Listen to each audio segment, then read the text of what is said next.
교독합니다. 자녀들아, 주 안에서 너희 부모에게 순종하라. 이것이 옳으니라.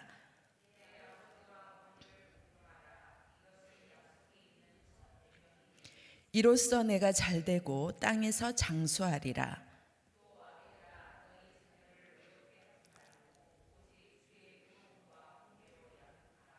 종들아, 두려워하고 떨며 성실한 마음으로 육체의 상전에게 순종하기를 그리스도께 하듯 하라.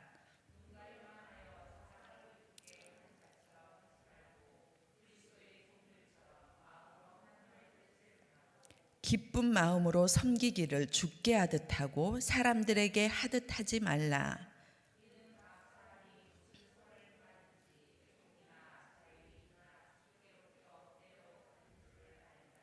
상전들아, 너희도 그들에게 이와 같이 하고 위협을 그치라. 이는 그들과 너희의 상전이 하늘에 계시고 그에게는 사람을 외모로 취하는 일이 없는 줄 너희가 알미라.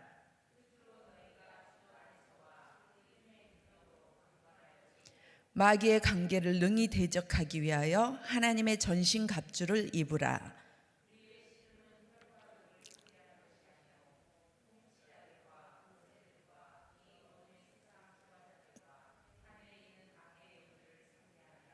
그러므로 하나님의 전신갑주를 취하라. 이는 악한 날에 너희가 능히 대적하고 모든 일을 행한 후에 서기 위함이라.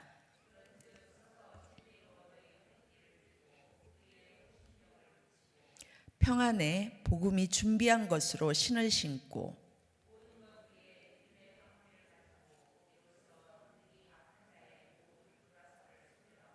구원의 투구와 성령의 검 곧 하나님의 말씀을 가지라.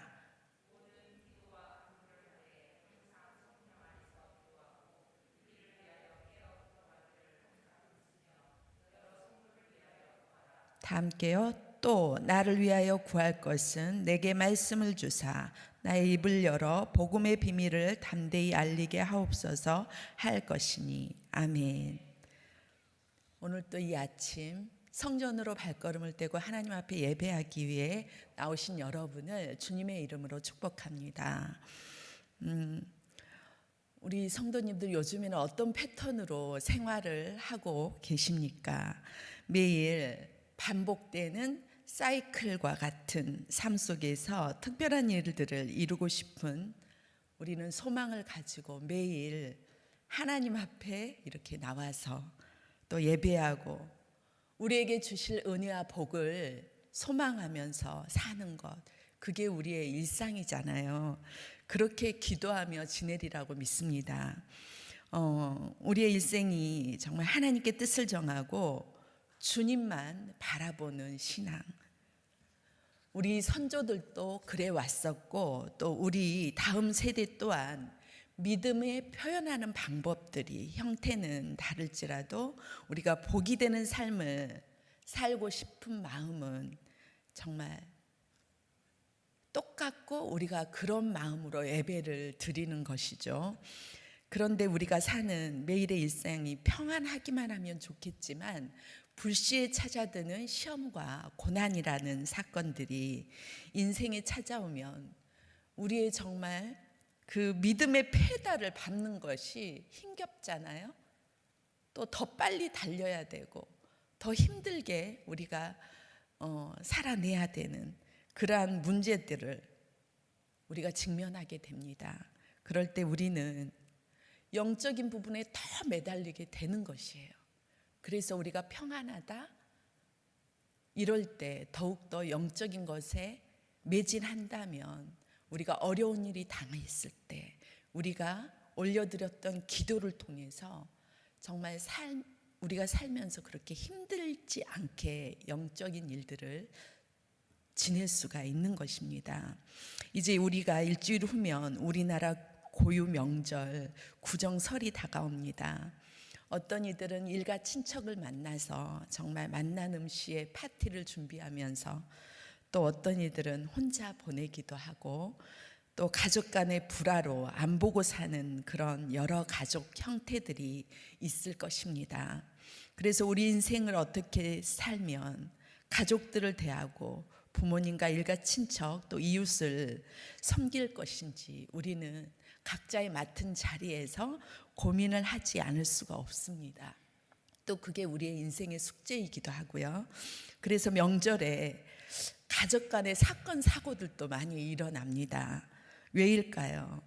정말 우리나라는 과거에 어땠습니까? 유교나 불교 그런 문화 때문에 그런 영향으로 제사 문화가 일반적인 명절의 문화였습니다.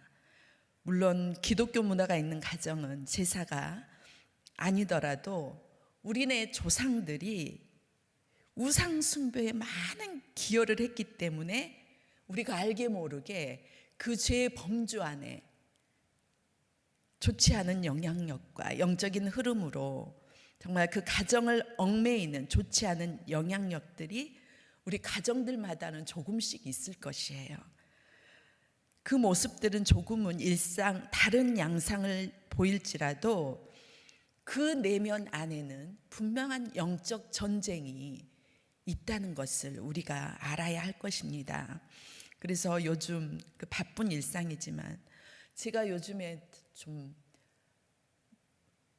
특별한 일이 없다 보니까 뭐 교회에 있고 집에 있고 똑같아요. 뭐 특별하게 이렇게 크게 일들이 없다 보니까 그래서 일상이 무료하게 느껴질 때도 있더라고요. 그래서 곧 이제 명절이 돌아오니까 세상이 좀 분주하잖아요. 그래서 내가 이렇게 특별한 일 없이 이렇게 살면 되겠나 그런 생각을 하게 되었어 문득. 그래서 왜냐하면 명절에는 반드시 영적 전쟁들이 일어날 것인데 제가 살면서 좀 느꼈던 적이 있었어요. 우리 교우들도 아마 느끼고 사는 그런 일들이 있었을 것이에요. 그래서 깨어 기도해야 되겠다. 얼마 전에 추석도 있었잖아요. 제가 추석에 실은 그러한 일들이 있었어요. 큰 일은 아닐지라도 그때는 저희 어머님이 저희 집에 오셨습니다. 그래서 맛있는 음식도 먹으면서 정말 좋은 기억이 있어요. 그런데 마지막 날 어머니 가시기 마지막 날 그 밥상에서 영적 전쟁이 일어났어요. 어떤 일이었냐면 그 보통 남편들이 어머니가 있으면 자기가 왕이 되는 것처럼 하는, 남자들은 잘 모를 거예요. 여자들은 공감하시나요? 네. 이제 매일 어머니랑 같이 있지는 않으니까 그날따라 왕의 대접을 받고 싶으셨는지 목소리가 틀려지더라고. 그래서 제가 근데 왕처럼 떠받들어 줬으면 좋았을 텐데 평상시하고 틀리니까 저도 말이 곱게 안 나왔어요. 그때는 어머니가 얼마나 불편했겠어요. 이렇게 막 싸우지는 않았지만 저도 장난식으로 받아치면서 그렇게 남편을 떠받들지는 못했습니다. 그러니까 어머님이 이제 아들의 성격도 알잖아요. 그 어머니들은 아들의 다 알고 있으니까 며느리한테 미안한 거예요. 그래서 제가 이제 모든 사태가 종료되고 특별한 일은 없었어요. 잘 지냈지만 지나고 나니까 영적 전쟁이었구나. 평안하다, 행복하다 그랬는데 마지막 때 이렇게 제가 깨어있지 못해서 어쩌면 영적 전쟁에 실패했다? 실패하지는 않았지만 그래도 좀 더 제가 깨어 있어서 그 사태를 아름답게 했으면 되지 않았을까라는 생각을 해보았습니다. 그래서 별반 저의 문제가 아니더라도 우리 일상에서 충분히 일어날 수 있는 일이거든요. 그래서 우리가 이제 명절 일주일 앞으로 다가왔는데 우리가 어떻게 그러한 분위기나 일들을 잘 처리할 것인지 라는 생각을 하면서 오늘 설교 본문을 잡게 되었습니다. 정말 우리의 그 명절의 일상이 마귀에게 내어주었다고 생각하니까 얼마나 억울해요. 더 잘할 수 있었는데 나는 정말 그렇지 않는 사람인데 왜 그랬었나. 후회한들 무슨 소용이 있겠어요? 큰 영적 전쟁은 아닐지라도 아무것도 아닌 일에 얼굴을 붉혔다는 것이, 또 어머니 앞에서 자녀들이 좋지 않는 그런 언행을 했다는 것이, 내가 좀 깨어 있을 걸. 우리 성도님들은 반드시 승리해서 행복하게 기쁨과 감사를 드려지는 명절이 충분히 될 수 있을 것입니다. 우리나라 고유 명절 설은 과거에는 집집마다 제사 문화가 있었습니다. 저희 집도 예외는 아니었고 우리 시댁도 제가 시집 보니까 제사를 지내고 있더라고요. 지금은 예수 믿고 제사가 모두 사라졌습니다. 어린 시절 저의 부모 세대는 그게 일상이었잖아요. 그 모든 짐을 짊어지고 제사상을 차렸었죠. 조상들이 했던 문화이니까 그냥 흐르듯이 우리의 문화도 문화로 자리 잡았었고, 우리 부모 세대는 우리 어린 시절 보세요. 우리 부모님들 정말 열심으로 제사를 지냈잖아요. 그래서 예수 안에 들어와 보니까, 진리 안에 들어와 보니까 그게 정말 참 진리는 아니었다. 그리고 그 진리를 모르던 우리의 무지한 모습 속에서 참 고된 인생을 살았었던 우리 선조들을 생각해 봅니다. 물론 지금도 제사 문화가 지켜지고 있고 제가 그 문화를 비판하려는 것이 아닙니다. 히브리서 12장 1절 2절에 보시면 모든 무거운 것과 얽매이기 쉬운 죄를 벗어버리고 인내로써 우리 앞에 당한 경주를 하라고 말씀한 것처럼, 우리가 해야 될 일은 복음의 전신갑주를 입고 우리의 죄, 우리 조상님들의 그 죄를, 복음을 아는 우리가 얽매였던 모든 그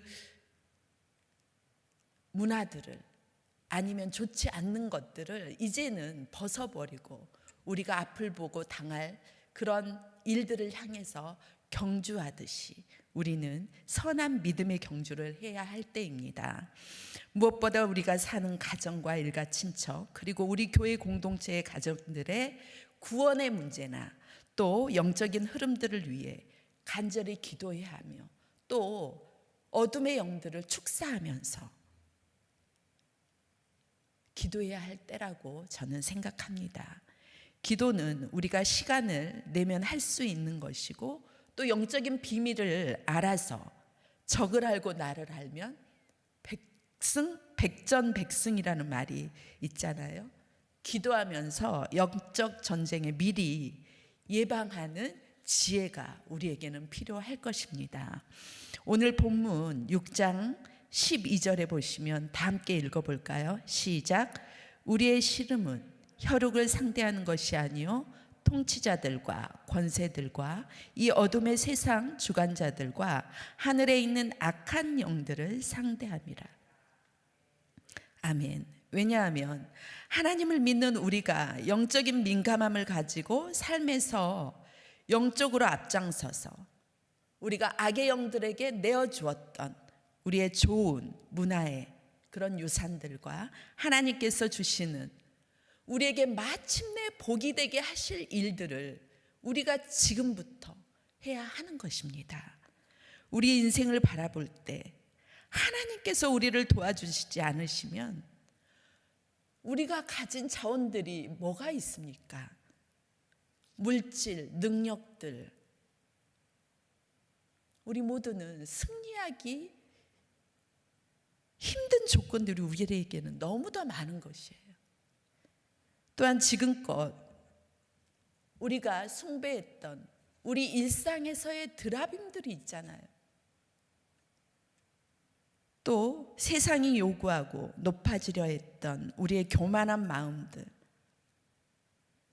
우리의 삶의 열매들, 무수히 죄로 인해 망할 수밖에 없었던 우리의 입술의 고백들과 우리의 영적이지 못했던 삶의 습관들, 우리가 희망 없어 포기하고 살았던 우리의 인생들, 이제 우리는 예수 안에서 다시금 우리가 그 모든 것들을 되찾아와야 하는 우리에게는 그러한 특별한 사명들이 있는 것입니다.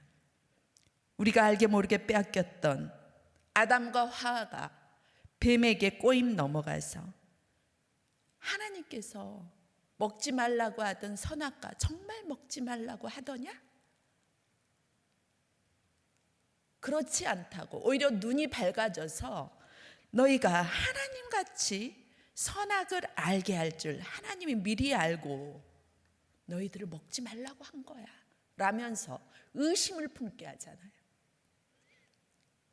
그러자 하와의 눈이 어떻게 됐습니까? 보암직도 하고 먹음직도 하고 지혜롭게 할 만큼 탐스럽기도 한 나무인지라 라면서 우리가 예수님의 말씀이 없으면 나의 생각, 주변의 말에 휩쓸려 우리는 마귀에게 내어주기까지 하는 모든 걸 내어줄 수밖에 없는 그러한 조건들이 세상에 무수히 많다는 것입니다.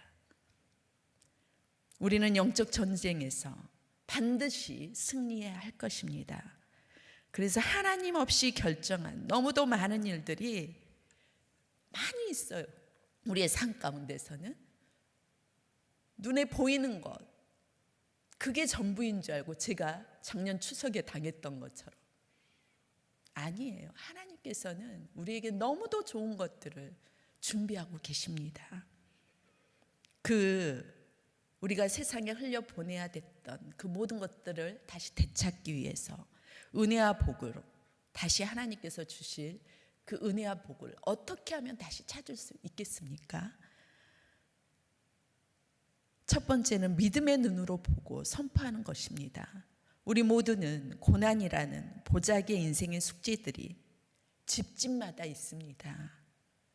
그 부피는 느끼는 사람들마다 정말 무거워서 땅이 꺼질 것 같은 그런 고난이 창궐할 수도 있을 것이고 또 무딜 수도 있지만 우리가 모를 뿐이지 정말 찾아보면 너무도 무거운 영적인 좋지 않은 흐름들이 또 가난과 질병, 마음의 병이 있는 분들까지 우리의 인생에서 풀어야 될 숙제들이 너무도 많은 거예요.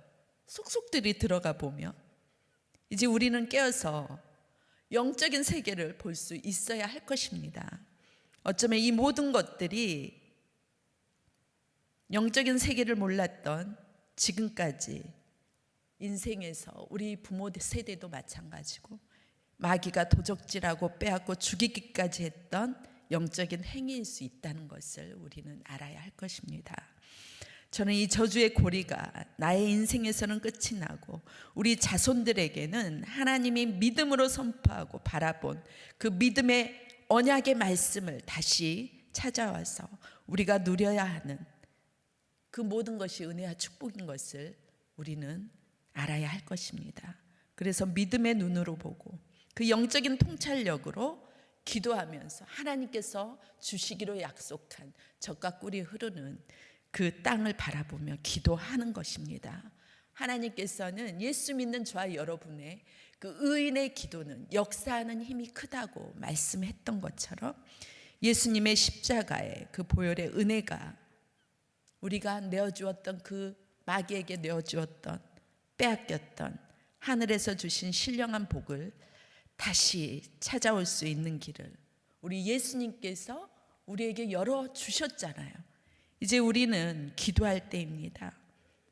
믿음의 눈으로 바라보며 온 우주 만물을 창조하시고 우리에게 내 창조의 능력을 이 일상 속에서 주셨습니다.